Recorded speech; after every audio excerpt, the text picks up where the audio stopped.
Hello दोस्तों, आज मैं आप सभी को एक कहानी सुनाऊंगी। कहानी जो आप सभी के लिए बहुत ही इम्पोर्टेंट है।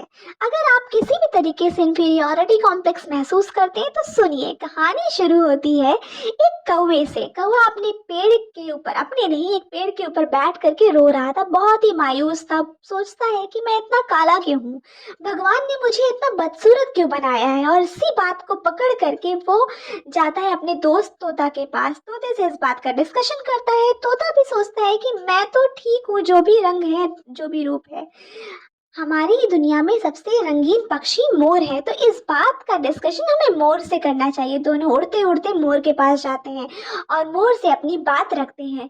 मोर थोड़ा सोचता है, समझता है और फिर बोलता है कि देखो यारों, मैं बिल्कुल भी आज़ाद नहीं हूँ, क्योंकि खूबसूरती के साथ हमें एक कैदी जीवन भी नसीब होता है। मैं जहाँ भी जाता हूँ, लोग और आसपास के जो भी पशु पशु पक्षी हैं वो मुझे पकड़ने के लिए आते हैं। तो मेरी आज़ादी छीन चुकी है। तुम लोग कितने खुश नसीब हो। और कौवे से भी बोलता है कि तुम कितने खुश नसीब हो, तुम्हें कोई ऐसे पकड़ करके नहीं रखना चाहता है। तुम बहुत ही ज़्यादा लकी हो, भगवान ने तुम्हें कुछ और अच्छा दिया है। खूबसूरती चाहे दी हो चाहे ना दी हो, लेकिन उसके साथ तुम्हें एक आज़ाद जीवन दिया है। ये बात सुन करके कौवा बहुत खुश हो जाता है और वो बहुत ही आत्मविश्वास के साथ फिर से उड़ जाता है। तो दोस्तों, आपने क्या सीखा?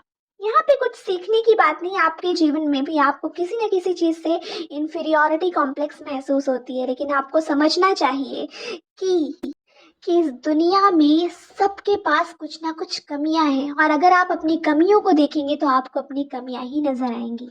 तो आपको अपनी खूबियां देखनी होगी। कमियां को, सबके अंदर कमी होती है, तो आप कमियों को देखिए, अपने आप को तराशिए और आगे बढ़िए, क्योंकि कोई भी परफेक्ट नहीं होता है।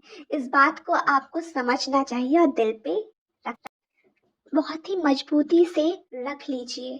तो दोस्तों, कहानी खत्म होती है। अब जाइए अपने जीवन में और अपने जीवन को खुल कर जिए, क्योंकि जीवन एक ही है और बहुत ही इम्पोर्टेंट है।